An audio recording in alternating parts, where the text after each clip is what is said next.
Haihouro Manipuri Nungshi Haihouro Manipuri Ami Haihouro Manipuri Thamoido thoklo wakhaldo lep thoklo Nang ai thamoi ani nungshi na haurasi Nang ai thamoi ani punsin na haurasi Nungshi Haihouro Manipuri Ami Haihouro Manipuri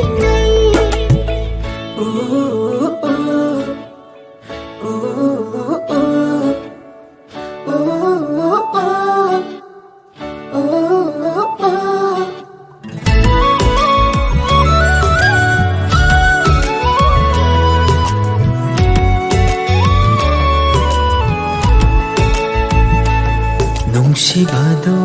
aiga oirani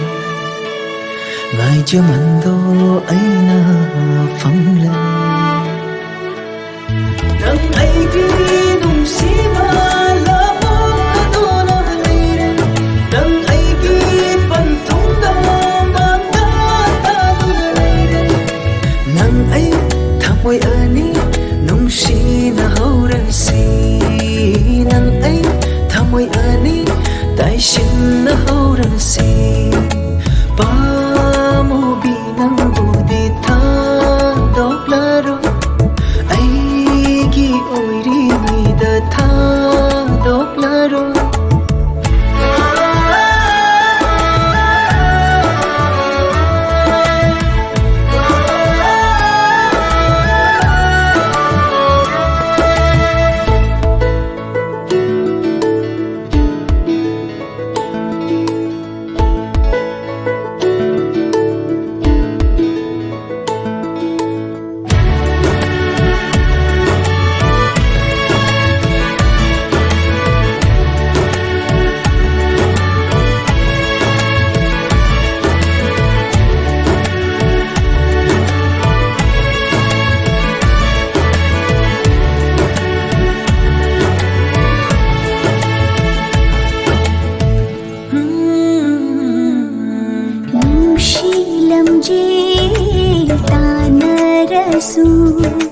Nang ay nungshi bana mangjil tharani Nang ay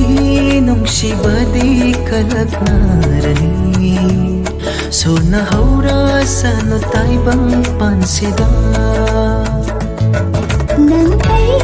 nungshi badi so na haurani Di na haura sa no taibang pansida Thamoido